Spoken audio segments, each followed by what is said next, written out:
Hello everyone, आज के इस वीडियो में हम लोग class 10th mathematics CBSE board का एक chapter area related to circle, उसके बारे में कुछ फार्मूलेज हैं। बहुत छोटा सा चैप्टर है और हर साल इससे क्वेश्चन पूछे जाते हैं बोर्ड में। ठीक है, तो इसमें ज़्यादा टाइम नहीं लगेगा इसको करने में। ठीक है, तो please watch this video till the end. Right, तो इसमें कुछ फार्मूले हैं, बेसिक्स डेफिनीशंस हैं, कुछ नोटेशंस हैं, उनको आपको ध्यान रखना है। तो सबसे पहली बात तो जैसे सर्कल से रिलेटेड एरिया की हम बात करेंगे इस चैप्टर में। तो पहले बात सर्कल क्या होता है, व्हाट इज सर्कल। ठीक है, तो अगर आपसे पूछा सर्कल क्या होता है तो आप उसका हो सकता है एग्जांपल देने लग जाओ कि जैसे बैंगल है एक सर्कल है, कोई रिंग है एक सर्कल है। लेकिन सर्कल की डेफिनेशन क्या है? सर्कल की डेफिनेशन ये कहता है कि a path of a point which moves eight fixed distance from a fixed point. कहने का मतलब एक फिक्स्ड पॉइंट बना लीजिए और फिक्स्ड डिस्टेंस ले लीजिए और ऐसे मूव कराइए, तो जो भी पाथ बनेगा उसको हम क्या कहेंगे? उसको हम कहेंगे सर्कल है। तो ये आपके पास सर्कल की डेफिनेशन हो गई। राइट, तो मतलब बेसिक डेफिनेशन पता होना चाहिए, कहने मतलब बस इतनी सी बात है। अब जो ये फिक्स्ड पॉइंट है उसको हम सेंटर कहते हैं और जो फिक्स्ड डिस्टेंस है उसको हम रेडियस कहते हैं। यहाँ पे जो आप फिगर में आप देख पा रहे हैं तो ओ जो है ये सेंटर है और ये जो ओ ए डिस्टेंस है, फिक्स्ड डिस्टेंस है, इसी को हम रेडियस कहते हैं। रेडियस का जो डबल होता है उसको हम क्या कहते हैं? डायमीटर कहते हैं। और जो पाथ होता है, पाथ के दूसरा नाम कहते हैं उसको सरकमफ्रेंस भी कहते हैं। पाथ की लेंथ को क्या कहते हैं? सरकमफ्रेंस कहते हैं। तो ये आपके पास सर्कल के बारे में बेसिक जानकारी है। हालांकि आप क्लास 10th में हैं तो इतना तो आप सर्कल के बारे में जानते ही होंगे। ठीक है, इसमें कोई नई चीज़ नहीं है। राइट, अगली स्लाइड में आते हैं। अब यहाँ पे बात यह समझना कि कॉर्ड क्या होता है, व्हाट इज कॉर्ड। ठीक है, line joining any two points on the circumference. कोई भी दो पॉइंट ले लीजिए सर्कमफ्रेंस में और उनको मिला दीजिए, तो जो भी आपको लाइन मिलेगी उसको हम क्या कहेंगे? कॉर्ड कहेंगे। जैसे आप मैंने दो कॉर्ड के बारे में बात किया, ए बी एक कॉर्ड है और सी डी भी एक कॉर्ड है। ठीक है, तो कोई भी दो पॉइंट को ज्वाइन कर दीजिए सर्कल के सर्कमफ्रेंस में, तो जो भी लाइन मिलेगी उसको हम क्या कह देंगे? कॉर्ड कह देंगे। और कॉर्ड के बेस्ड एक डायमीटर के बारे में बोला जाता है। डायमीटर क्या होता है? लॉन्गेस्ट कॉर्ड होता है। जितनी सारी कॉर्ड ड्रॉ करिए उसकी जो लॉन्गेस्ट कॉर्ड होगी वही डायमीटर होगा। राइट, ठीक है, तो ये हो गया अगली बात। आगे जरा देखिए, अब यहाँ पे पेरीमीटर बोलते हैं या फिर सर्कमफ्रेंस ऑफ अ सर्कल। किसी सर्कल का पेरीमीटर क्या होता है और किसी सर्कल सर्कमफ्रेंस का, तो बात एक ही। पेरीमीटर का मतलब है जैसे आपके पास ये सर्कल है तो सर्कल का ये जो सर्कमफ्रेंस की लेंथ है इसको ही पेरीमीटर कहते हैं और इसे ही सर्कमफ्रेंस भी कहते हैं। वो बेसिकली क्या होता है? वो होता है 2πr। वो बेसिकली क्या होता है? 2πr होता है।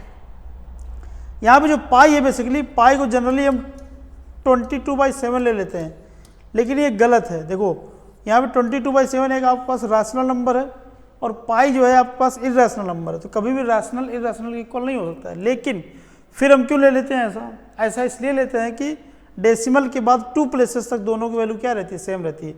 जैसे डेसिमल के बाद 2 प्लेसेस तक इसकी वैल्यू 3.14 रहती है और इसकी वैल्यू भी 3.14 रहती है। लेकिन इसके बाद जो भी पॉइंट आएंगे, इसके बाद जो भी पॉइंट, दोनों में क्या आता है? डिफरेंट आता है। इसलिए हम लोग क्या करते हैं? जनरली पाई को 22/7 ले लेते हैं, लेकिन ऐसा होता नहीं है क्योंकि 22/7 आपके पास एक रैशनल नंबर है जबकि पाई आपका कैसा नंबर है? इरेशनल नंबर है। ठीक है, तो एरिया ऑफ सर्कल क्या होता है? बेसिकली πr² होता है। अब यहाँ पे एक और नए टर्म के बारे में जानेंगे, सेगमेंट क्या होता है। कोई कॉर्ड है, जैसे मान लीजिए आपके पास कॉर्ड आपने ड्रॉ किया, तो कॉर्ड ड्रॉ कर दिया तो सर्कल जो है 2 सेगमेंट में बढ़ जाता है। जैसे कि ये रेड पार्ट वाला जो पार्ट है इसको हम सेगमेंट कहेंगे और येलो पार्ट वाला भी, इसको भी सेगमेंट कहेंगे। मतलब इसको भी सेगमेंट कहेंगे और इसको भी सेगमेंट कहेंगे। नीचे वाले को कहेंगे माइनर सेगमेंट, ऊपर वाले को कहेंगे मेजर सेगमेंट। इन्हीं के एरिया के बारे में आप लोगों को बात करनी इस चैप्टर में। ठीक है, सेगमेंट आपको समझ में आ गया। अगली बात आती है सेक्टर क्या होता है। सेक्टर इस तरीके से दो रेडियस ड्रॉ करिए, उनके बीच का जो एरिया और सर्कमफ्रेंस के मतलब ये जो पूरा पोर्शन होता है इसको हम क्या कहते हैं? सेक्टर कहते हैं। बेसिकली ये भी सेक्टर है और ऊपर वाला भी सेक्टर है। अगर मैं यहाँ की बात करूँ, अगर इस रीजन की बात करूँ तो ये भी सेक्टर कहलाएगा। ये जो नीचे वाला छोटा वाला है इसको हम माइनर सेक्टर कहेंगे और बड़े वाले क्या कहेंगे? मेजर सेक्टर कहेंगे। ठीक है, इन्हीं का एरिया हमें कैलकुलेट करना है। अगली स्लाइड में आते हैं।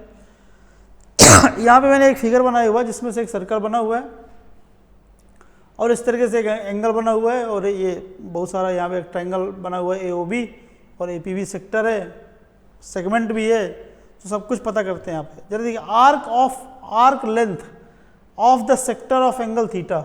ठीक है, तो जो ये आर्क लेंथ है ये वाला आर्क लेंथ, कौन सी है, एपीबी जो आर्क है, इस आर्क के लेंथ के बारे में बात करें जो कि एंगल थीटा सबटेंड करे कहाँ पे, सेंटर पे, उसका आर्क की लेंथ क्या होती है, theta upon 360 into 2 pi r.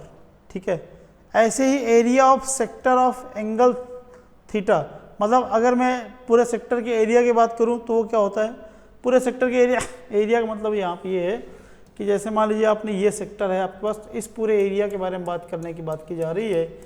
ठीक है, तो उसके लिए फार्मूला क्या होता है, theta upon 360 into pi r square, very very important. ठीक है, एरिया ऑफ ट्रायंगल एओबी, जो आपके पास एरिया ऑफ ट्रायंगल एओबी दिख रहा है वो क्या होता है, half r square sine theta. हालांकि ट्रिग्नोमेट्री मैंने अभी तक पढ़ाया है, लेकिन आप साइन थीटा समझिए, आप थोड़ा बहुत तो जानकारी रखते होंगे साइन थीटा क्या होता है। नहीं जानकारी रखते हैं तो मैं आपको जो क्वेश्चन कराऊंगा तो वहाँ पे इसके बारे में बताऊंगा। एरिया ऑफ सेगमेंट, सेगमेंट मतलब ये जो ब्लू वाला रीजन है इसका एरिया निकालना है। तो ये वाला एरिया कैसे आएगा, ये आप जो मेजर सेगमेंट है, सॉरी जो माइनर सेगमेंट है उसका एरिया माइनस ट्रायंगल का एरिया। तो देखिए एरिया ऑफ सेगमेंट मैंने ये लिखा है, area of sector minus area of triangle, तो आपसे क्या निकल के आ जाएगा, एरिया ऑफ सेगमेंट निकल के आ जाएगा। ठीक है, तो इस चैप्टर में जो फार्मूले हैं बेसिकली जो कॉन्सेप्ट है वो इतना ही है। ठीक है, मुश्किल से 2-4-10 मिनट लगेगा इसको पूरा पढ़ने में, याद करने में। ठीक है, इसके बाद इसमें क्वेश्चन ही बनते हैं।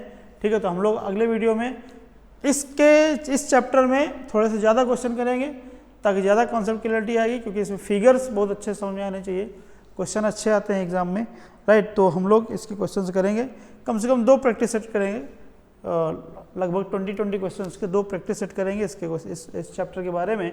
ठीक है, तो ये please remember these formulas as soon as possible, और इनको ऐसे याद करो कि बिल्कुल कभी दोबारा एग्जाम में याद करने की जरूरत ना पड़ेगी, क्योंकि चैप्टर बहुत छोटा है। ठीक है, फार्मूले बहुत कम है, याद रखो कि एक दो बार प्रैक्टिस कर लोगे तो आपके एग्जाम में बिल्कुल इन क्वेश्चन को आप कर पाएंगे, राइट। तो इस चैप्टर के लिए इतना ही, हम लोग अगले वीडियो में लेके आएंगे इस चैप्टर पे based question. Thank you for watching.